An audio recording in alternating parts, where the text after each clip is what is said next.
The Bloodline Curse, Sins We Inherit Episode 1. The mark beneath my skin. I never thought much about the mark. It was just a birthmark, hidden under my left shoulder blade, a shape no one could quite describe. Some called it a blurred crescent moon. Others said it looked like a broken chain.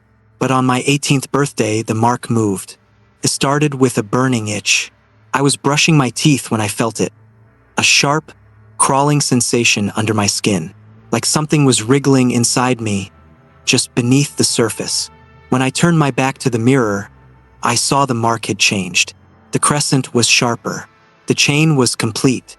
And right at its center, a tiny dot of fresh blood. My family's reaction terrified me more than the mark. At breakfast, I showed my mom. She froze. The color drained from her face so fast, I thought she was about to faint. My dad didn't say a word. He just stood up and left the room, slamming the door behind him. I asked what was wrong. Mom said nothing. She just whispered, "Don't tell anyone else." And that was when I knew this wasn't just a birthmark. The first whisper came at exactly 3:13 a.m. I woke up to a voice so soft it barely scratched the silence. It came from my closet, a dry, cracking whisper repeating one word, "Keeper." A name I had never heard, but my blood seemed to recognize. The moment I heard it, the mark burned. I pulled up my shirt and the dot of blood had spread into a line. A tiny symbol had appeared beside it. I didn't know what it meant, but something inside me did. Somewhere deep in my bones, I knew. This was a name passed down, a name that came with a role. Keeper. The family portrait was the second clue. The next morning, I walked past the wall of ancestors in the hallway. I must have seen those faces 1,000 times before, all the Holloways who came before me. But today something was wrong. Every single portrait had changed. The faces were still there. But their eyes, they were all looking at me, not in a metaphorical way. Their eyes had literally shifted in the frames, all pointing at me as I walked past. The letter waiting in the forbidden room. There was one room in our house that had always been locked. My parents called it the keeper's room. We weren't allowed to ask why. That night, the door opened by itself. Inside was nothing but a small wooden table, and on it, an envelope addressed to me. The handwriting belonged to my grandmother, who had died 10 years ago. It said, "If you're reading this, the mark has awakened. You are the next keeper, and that means your time is already running out." The curse in my bloodline. I spent the whole night reading her diary, the one she left for me. That's how I found out. Every Holloway born with the mark was chosen to become the keeper. The keeper's role was simple: carry the sins of every ancestor who ever lived, feel their pain, hear their whispers, and when the time comes, pay for their crimes. Sins written into my skin. Over the next few nights, the mark grew. It stretched across my shoulder, spilling down my spine, forming words I couldn't read. Ancient letters, twisted like veins beneath my skin. And every night, at exactly 3:13 a.m., a new voice whispered a new name. All the names of the dead, the ones who murdered, stole, betrayed, all still living inside me. The first vision came on the 7th night. I wasn't dreaming. I was reliving. Through someone else's eyes, I saw a hand plunge a knife into a child's chest. I felt the warm blood splash onto my skin. And when I woke up, the blood was still there. Not my blood, not my crime. But it was written into me now. I tried to run, but you can't outrun your own blood. I packed a bag, snuck out at dawn, took a bus to the next town over. But the whispers followed me. They came from my phone screen, my reflection in store windows, even from the puddles beneath my feet. Keeper, you cannot leave your blood. The keeper's curse is a chain, and I am the final link. On the 10th night, the mark reached my heart.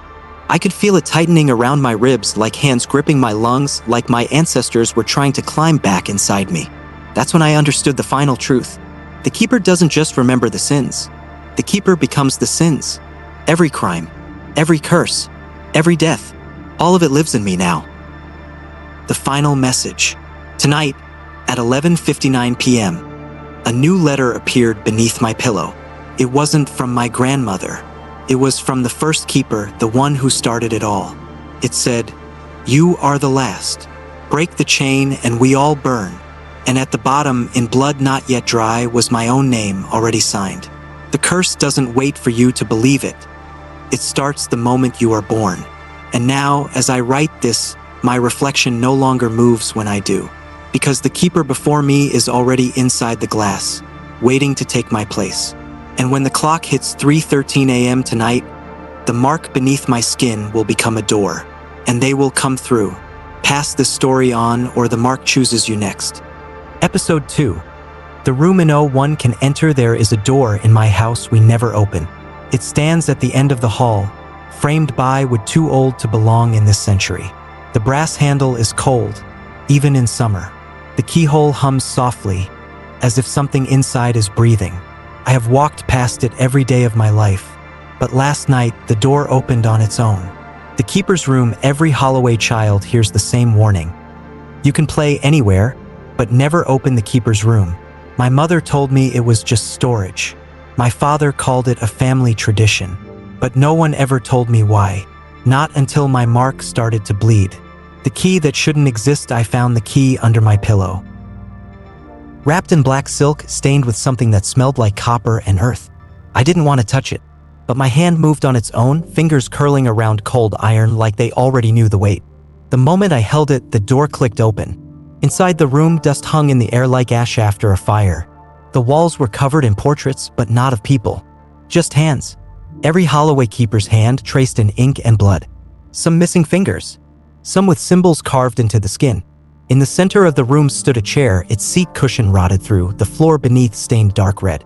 The diary of the dead on the table beside the chair lay a book. Not just any book. The keeper's diary.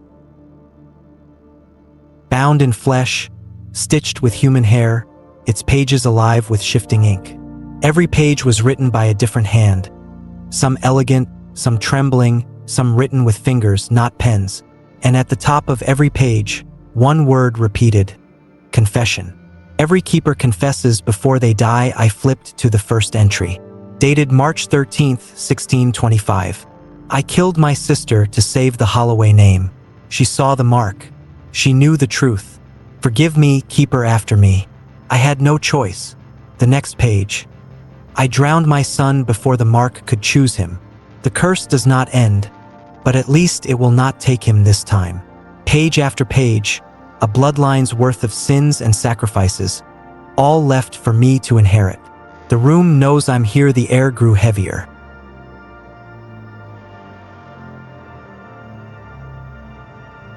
The portraits whispered, fingers curled in their frames, scratching at the glass from the inside. And then the door slammed shut. The keeper's chair, I tried to leave. The handle burned in my hand. I turned back to the chair. It was no longer empty. A figure sat there, draped in a veil made of cobwebs and teeth. Her hands folded neatly in her lap. Skin so pale it was almost transparent. Veins blackened with ink. It was my grandmother, the last keeper before me. What every keeper must learn. Her mouth didn't move, but I heard her voice inside my bones. Sit down. I obeyed. The chair groaned beneath my weight, as if it remembered too many bodies before mine. She spoke again. There are 3 truths every keeper must know. The mark is a map and it leads to your death. The room remembers every secret, even the ones you hide from yourself. No keeper dies clean. The mark bleeds for every lie. The diary opened on its own. A blank page filled itself in, ink crawling like spiders under the skin of the paper. The confession wasn't from the past. It was from me. I told myself I was normal. I lied. I told myself I had a choice. I lied. I told myself I could escape the bloodline. I lied. The ink seeped out of the page, crawled up my arm, and sank into my mark. Every keeper leaves a part behind. My grandmother lifted her veil. Her face was missing. No eyes. No mouth. Just a smooth surface like a mirror reflecting only me. Every keeper pays a price. What will you leave behind? The door seals itself at exactly 3:13 a.m. The portrait screamed. The hands inside the frames clawed their way out, fingers grabbing at my clothes, my hair, my skin, pulling me toward the chair as if they wanted me to sit forever. The door only opened when I whispered, I confess. What happens after you leave the room? I stumbled into the hall, heart pounding, skin burning. The mark had changed again. The crescent was now a full circle, a perfect ring of names, all the keepers who came before. And at the center, one name glowed red, mine. The keeper's room opens only once I looked back. The door was gone. In its place was just a wall, smooth and bare, as if the room had never existed. But my hand still held the key, and my skin still remembered the chair. Pass this story on, or the door finds you next if you read this far. The door knows your name now. And tonight, at 3:13 a.m., you might hear your own house breathe. If you do, do not open the door at the end of the hall, unless you're ready to confess. Episode 3. The sin we can't bury. My family owns a grave we are not allowed to visit. It lies beyond the orchard, past the broken fence where the earth turns black, where even the trees refuse to grow. No flowers, no headstone, just a patch of dirt that hums like something alive. This is where they buried the first keeper, the one who broke the rules, the one who tried to rewrite the curse. The ground remembered her sin and her punishment. No one speaks her name. No one cleans her grave, because her sin didn't die with her. It sank into the roots. It bled into the earth. And now, with every step I take closer, the mark on my back burns, as if her bones are calling to mine. The letter that led me here, it was left under my pillow. No handwriting, no signature. Just 6 words written in faded ink. Dig where the earth still bleeds. The shovel sank too easy, I went alone. No lantern, no prayers, just my hands wrapped around old iron, and a whisper in the wind that sounded like my own voice.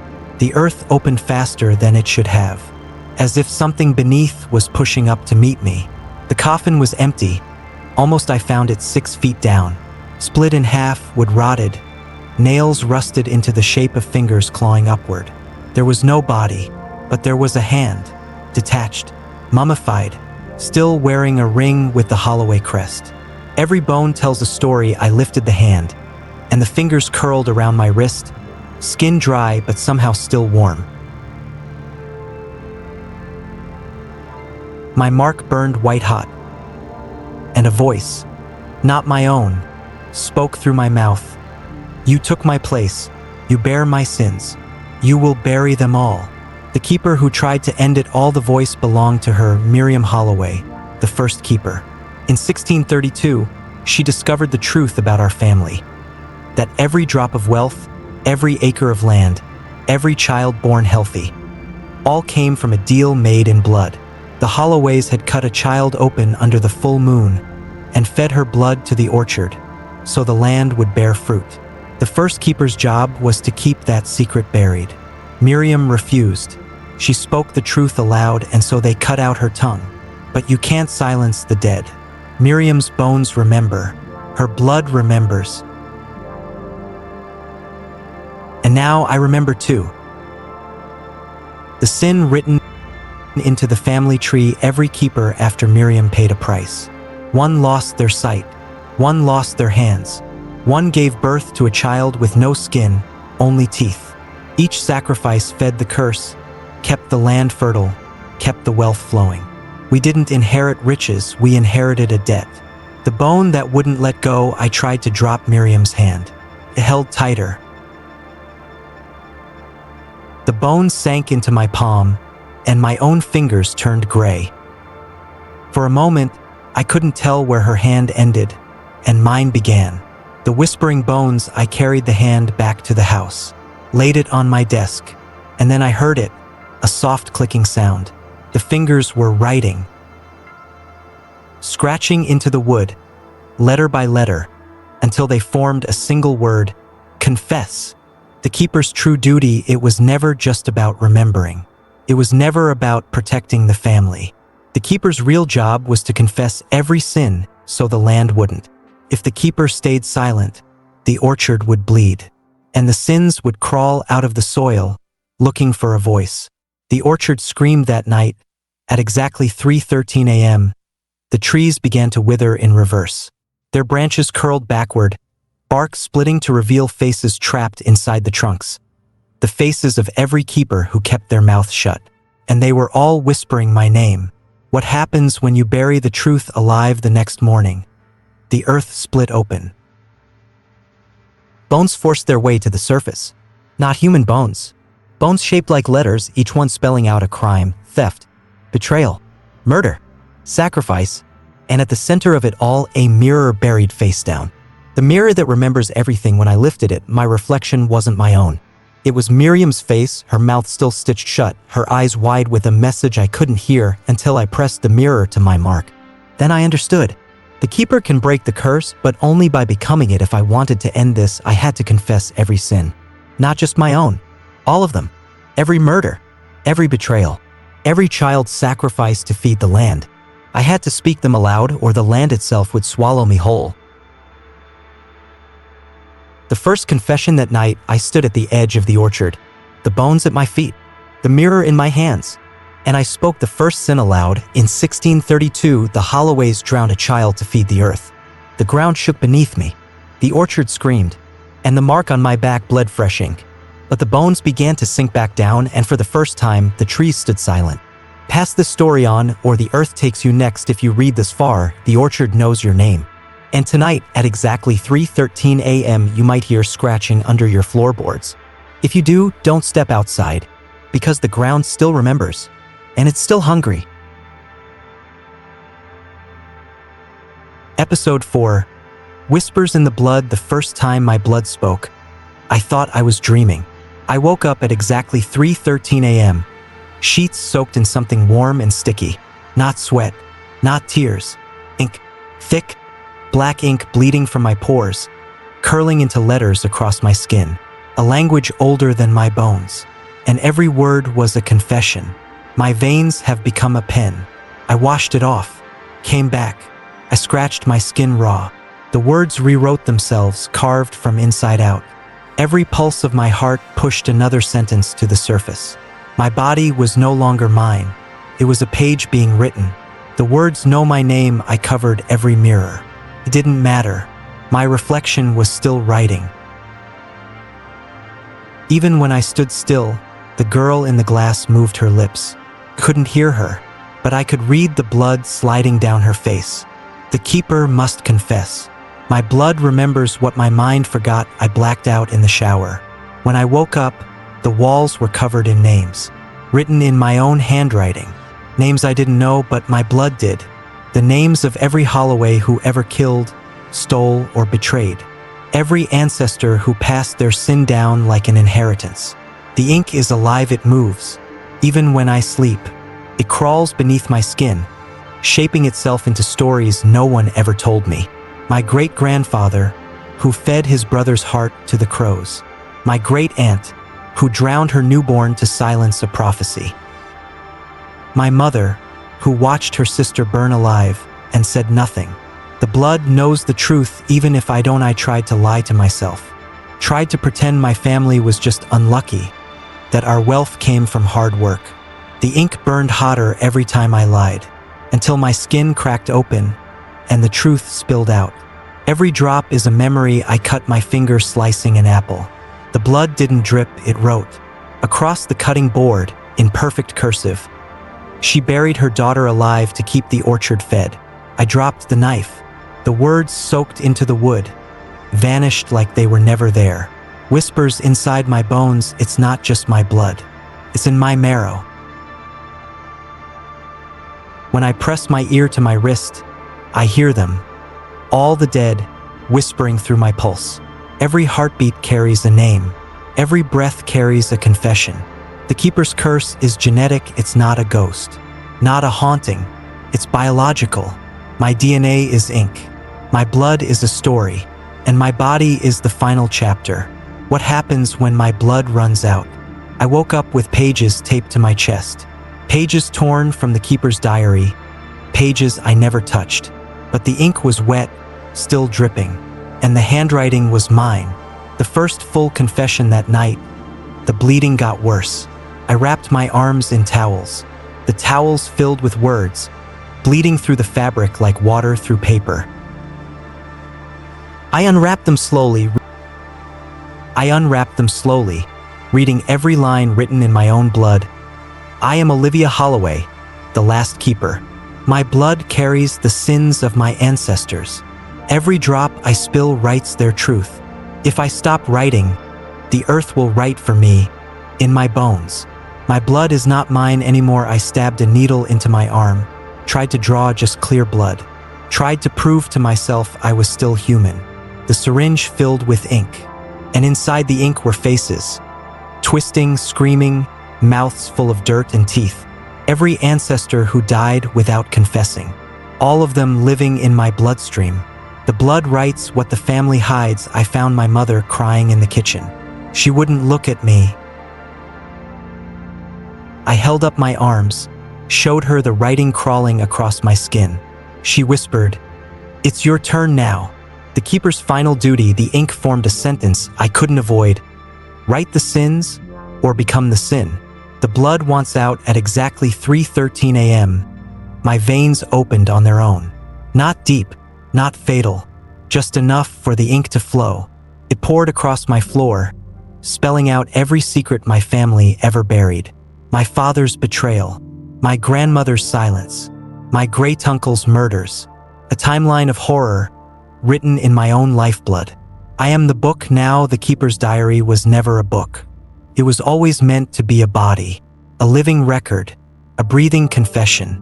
And now I am the paper. I am the ink. I am the final page. Pass the story on, or your blood starts writing too. If you've read this far, the curse knows your name. Tonight, at exactly 3:13 a.m., check your skin. If you see a single drop of ink, it's already begun. Confess, or your blood will do it for you.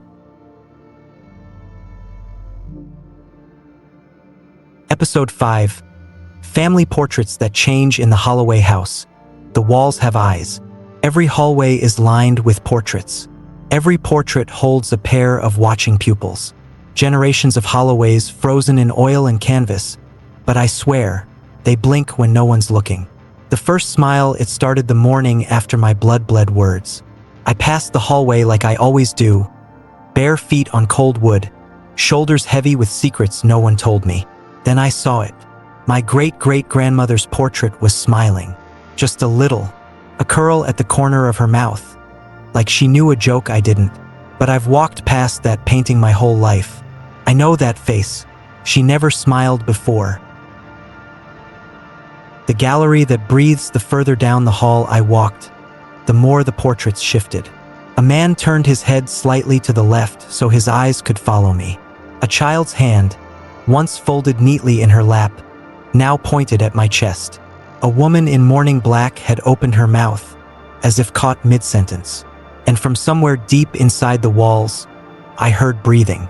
They were waiting for me to see them. I ran straight into the parlor where the largest portrait hung, the founding father of the Holloway curse. Elias Holloway, the man who made the first deal, the man who buried the first body, the man who wrote the first lie. His face was different too, not just a smile, but a wound running down his cheek, fresh paint still glistening like wet blood. And at the bottom of the frame, a new plaque had appeared overnight. To our final keeper, Olivia. The portraits remember every sin. I tried to tell myself I was imagining it, that paint can't move. But when I looked closer, I saw it.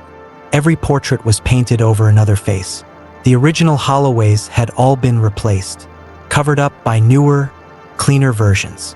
And beneath the layers of paint, the real faces were still there, screaming. The frame is a cage. I tried to touch the glass. The surface was warm, like skin, like breath caught inside a coffin. And when my fingers traced the edge, the portrait blinked again. The room of forgotten faces. That night, I found a door I never noticed before, hidden behind a curtain in the east wing. It led to a locked gallery, a room filled with portraits that were never hung. These were the ones that couldn't be shown, the Holloways who confessed too late or refused to confess at all. Their faces were warped, mouths stretched too wide, eyes too hollow. They were painted the way they died. The first portrait speaks at exactly 3:13 a.m. The largest portrait exhaled, a breath of dust and blood, filling the room with the scent of wet earth and burned hair. And then the founding father spoke. "Keeper, It's time to hang your portrait too. Every keeper gets their frame. In the corner of the gallery stood an empty frame, already engraved with my name. The wood was still bleeding sap, the canvas stretched tight with skin that looked like mine. And hanging beside it, a brush made from my grandmother's hair. The portrait paints itself. I tried to leave. The door sealed shut.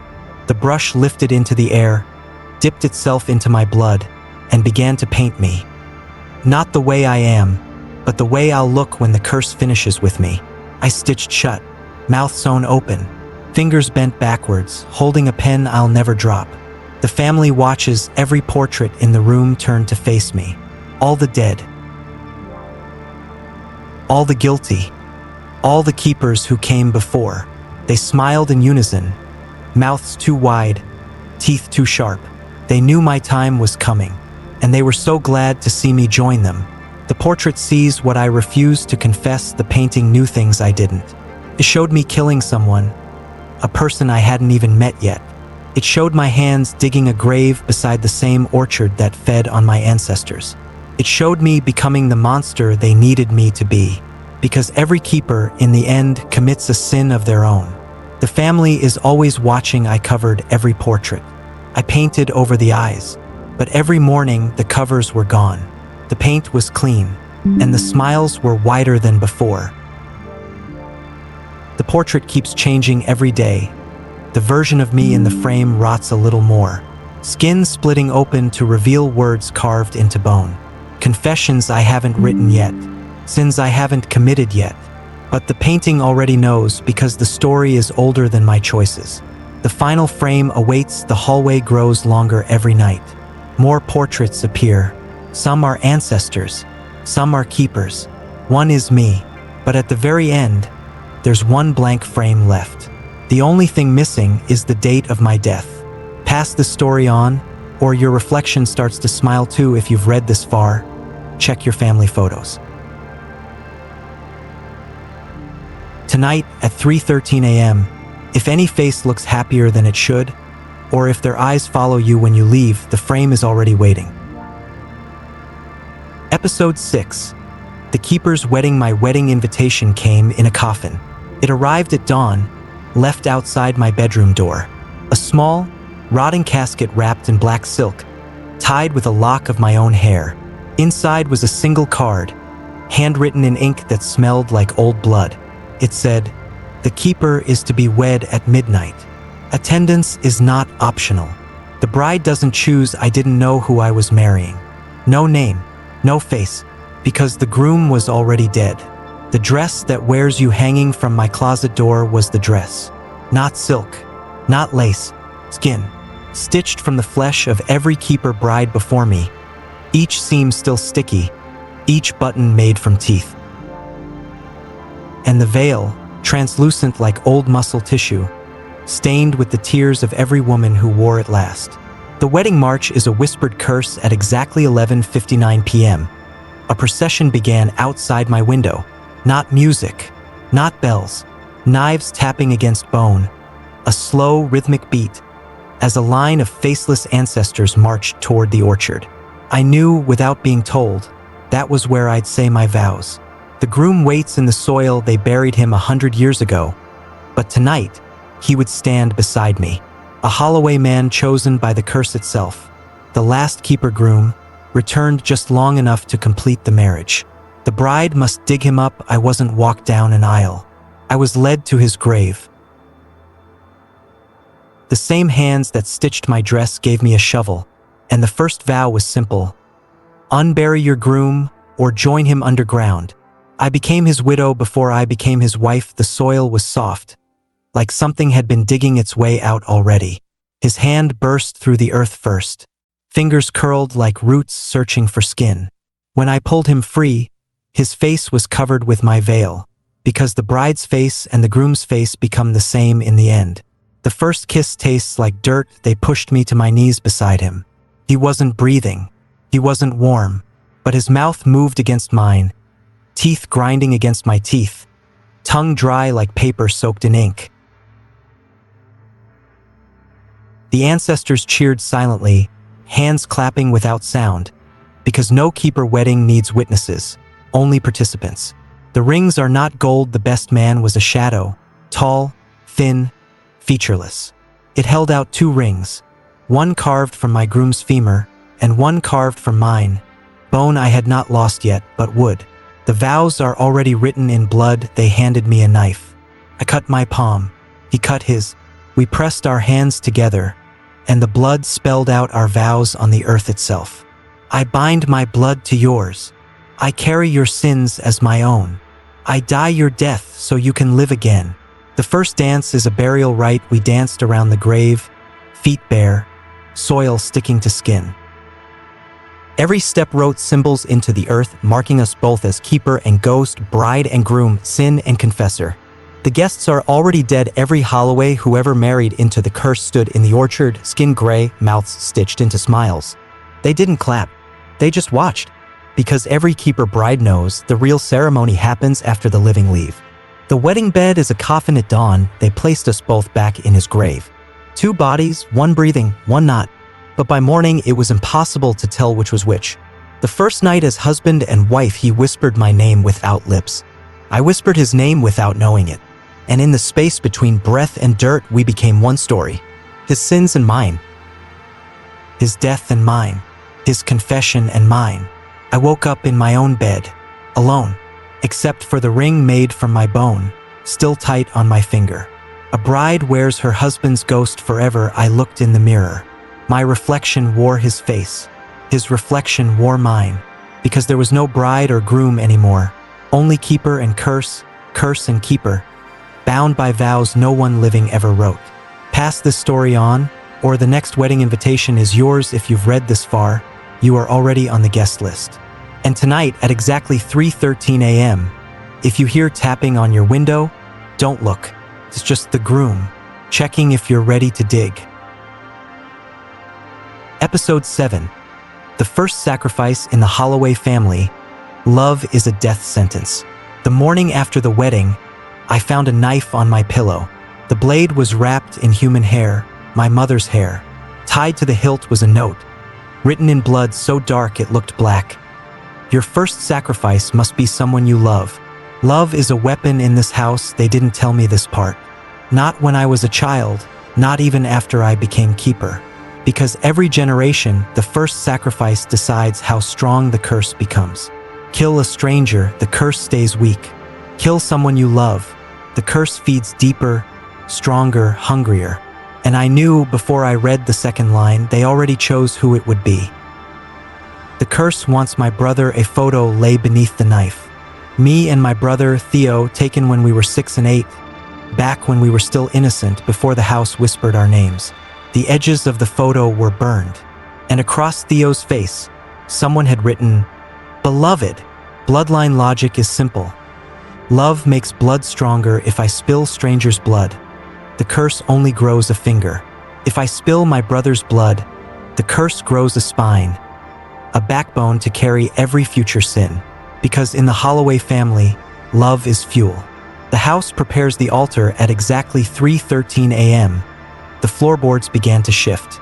A hatch appeared beneath my bed, leading to a room I'd never seen before, the sacrificial chamber. It wasn't just a room. It was a museum of blood. The walls were made of bones. The ceiling dripped melted wax mixed with teeth. In the center stood a stone slab, already carved with Theo's name. The first sacrifice must be personal. No poison, no gun, no distance. The keeper must feel the blade enter the skin, must watch the light leave the eyes, must hold the body until it goes cold, because pain seals the bond. Theo knew before I did. He was waiting for me, already lying on the slab, hands folded across his chest like he'd practiced this pose before. His voice was calm. "I knew the moment you were born. Mom told me I was your first." He smiled. Not cruel, not afraid. Resigned, like someone accepting a death they've rehearsed since childhood. The knife remembers every keeper's hand. I held the blade. It was warm, like it had been passed down from one trembling palm to another. Etched along the handle were names, every keeper who had held it before me. And beside each name, the name of the person they killed first. The bloodline watches every portrait from the hallway stood around the altar, frames empty, eyes hanging in the air like ghostly lanterns, waiting to witness the moment when the new keeper takes their first soul. Because until you kill for the family, you are not truly keeper. The first cut must be over the heart. Theo unbuttoned his shirt, exposed his chest. His heart beat steady. Steady for me. He whispered, "Don't make me wait." I couldn't move. The knife dragged itself across my palm, opening a cut where my lifeline ended. Theo took my bloody hand and pressed it to his chest. Keeper and sacrifice, bound by touch. The ghost groom guides my hand behind me, my dead husband's hand curled over mine, guiding the blade's tip to Theo's skin. My husband whispered, "Do it for the orchard. Do it for the land. Do it because you love him." The moment love turns to murder, Theo smiled again. His eyes never left mine. I pressed the knife down. It slid between his ribs like the house itself opened the way. Theo never screamed. He just whispered, "I love you too." Every Holloway dies with a confession as his blood soaked into the stone.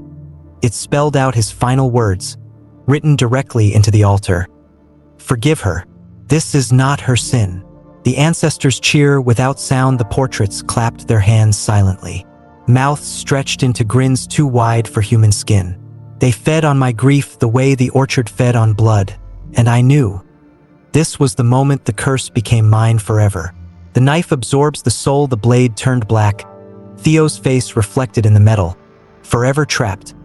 Not at peace, not at rest, just waiting for the next keeper to take the knife from me. The bloodline welcomes me home at dawn. The portraits returned to the walls. The altar disappeared.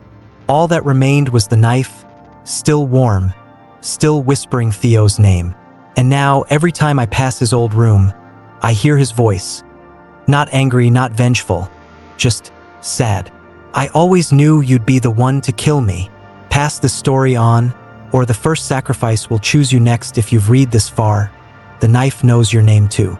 And tonight, at exactly 3:13 a.m., you might find it under your pillow. If you do, ask yourself, who do you love enough to kill?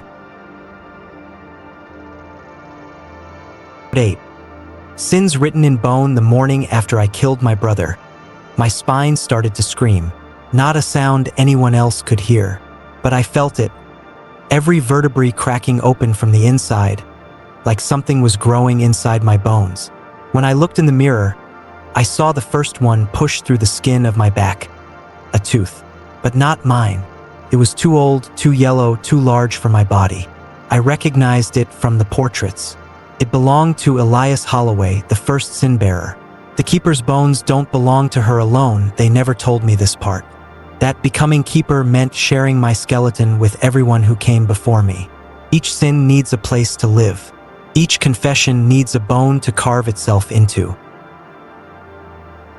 And the only place to store centuries of guilt is inside the last keeper's body. My ribs became a library. I took a scalpel to my side, drew the blade across the skin, peeling back the flesh, and underneath, on the bone itself, was writing. Carved deep into the rib cage, letter by letter, in a language I couldn't read, but my blood knew. Every breath reads a new sin. When I inhaled, the words moved, shifted like ink swimming through marrow. Each breath forced me to remember a crime I never committed, but my bones did. I felt my hands slit a throat in 1784. I felt my feet drag a body into the orchard in 1832. I felt my mouth whisper a lie that killed a child in 1906. All through the bones I now carried. The family tree grows inside me at exactly 3:13 a.m. My fingers locked. My spine arched, and from beneath my skin I saw roots made of bone. They pushed through the muscle, twisting into the shape of branches, each branch spelling a name, each name dripping blood. I was no longer a person. I was a family tree made of flesh and bone. The bones remember what the family forgot. Some names were familiar. Some had been erased from history. But my bones remembered them all, even the ones the family tried to hide. Like Abigail Holloway, who was burned alive for trying to confess. Or Jonah Holloway, who cut his own throat to avoid becoming keeper. Every coward, every traitor, every sin too dark to speak aloud, all of it growing inside me. The orchard feeds on bone. I stumbled outside, fell to my knees in the dirt, and the roots in my spine burrowed into the soil, feeding the orchard directly from my body. The trees blossomed instantly. Every apple split open, and inside each one was a tooth. Not seeds, not flesh, just teeth. Teeth from the mouths of every keeper before me. The skeleton inside the mirror. I locked myself in the bathroom, stripped naked in front of the mirror, and for the first time, I saw what my skin was hiding. My entire skeleton had changed. Skull engraved with prayers in dead languages. Ribs carved into rosaries made of finger bones. Spine segmented by guilt, every vertebra carrying a confession. I was no longer Olivia. I was the family Bible rewritten in marrow and sin. Every step cracks open a secret walking hurt, because every time I moved, a new sin surfaced. My great-grandfather feeding a priest to the pigs. My great-aunt drowning her newborn in the well. My own mother burying her sister alive under the floorboards. Each step played a memory I could neither stop nor forget. The keeper's body is the family's grave. When I lay down, I felt hands beneath my skin, fingers pressing through my stomach, trying to claw their way out. My ancestors wanted to be born again through me, because until every sin is confessed, their souls stay locked inside the keeper's bones. The first bone was never buried. I dug up the original keeper's grave, looking for answers.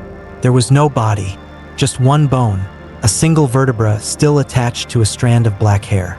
And when I touched it, my spine snapped in half to make room for the first sin to crawl inside me.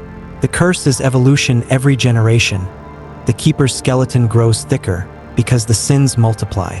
Each crime adds another bone, another confession carved into living marrow. The curse isn't just a story, it's an organism, a living, breathing parasite made of bone, memory, and guilt, feeding off the keeper until they collapse under the weight.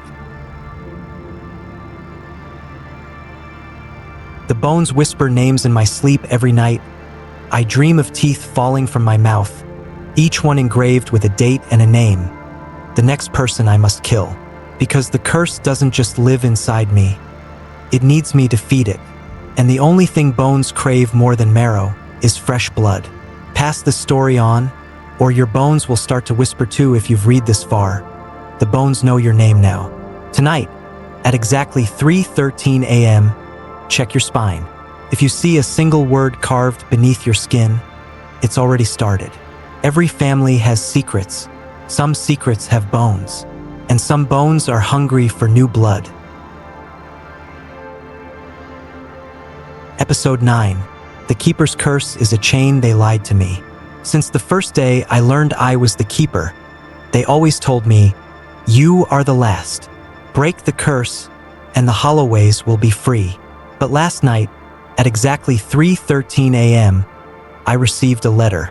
It wasn't from the ancestors. It wasn't from the ghosts in the mirror. It was from the one who will replace me, the next keeper. The chain was forged before I was born. The letter said, "Dear Olivia, thank you for keeping my place warm. They chose me the moment you took your first breath. Your death will open my door, and the chain will continue, just as it always has. Keepers don't break the curse. They pass it on. Every ritual I performed, every drop of blood I spilled, every confession I carved into my skin, it was never to end the curse. It was all to prepare the next keeper. I was never the savior of this family. I was just a placeholder. The first keeper wasn't the first." I checked the family diary again. The first entry, it wasn't about Elias Holloway, the one who made the deal.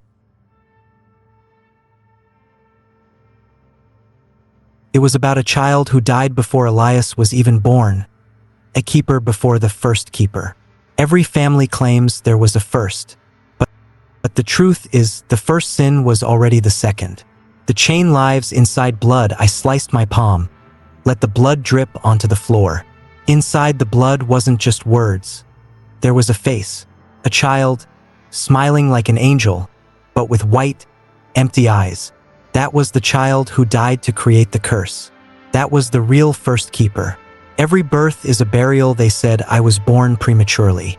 7 months. But the doctors never found my placenta, because the placenta was the bones of the last keeper, dissolving into my flesh the moment I took my first breath. I wasn't born to live.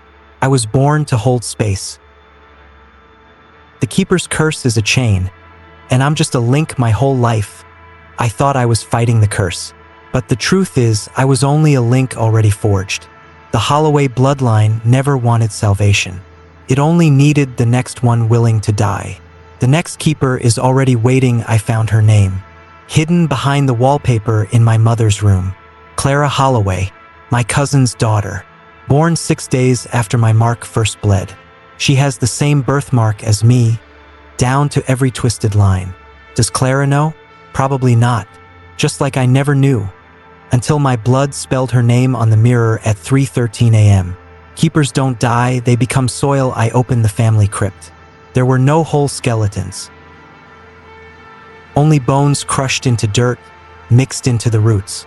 Roots that crawled directly into my spine, binding me to the family tree itself. When I die, my bones will become soil, and Clara will walk on top of me. The family lied to every keeper. They said I was the last. They lied. They said I could break the chain. They lied. The Holloway bloodline never needed saving. It needed fuel. It needed bodies. The chain can't break, but it can snap if I die without completing the final ritual. If I burn every record before dawn. If I drag every Holloway secret into the light, the chain will snap, and the curse will die with me. But the price, every Holloway soul, even the innocent ones, will burn with me. Even Clara. The keeper's last choice. I have 24 hours to choose. At exactly 3:13 a.m. tomorrow, the window closes forever. Pass the story on, or the chain starts wrapping around you. If you've read this far, the chain already knows your name. And tonight, at exactly 3:13 a.m., check your collarbone. If you see a mark you've never noticed before, the curse has found you. Now choose keep the chain or break it. Episode 10, The Last Keeper. Every chain ends with a hammer. At exactly 3:13 a.m., I stood before the mirror, a blade in one hand, a torch in the other.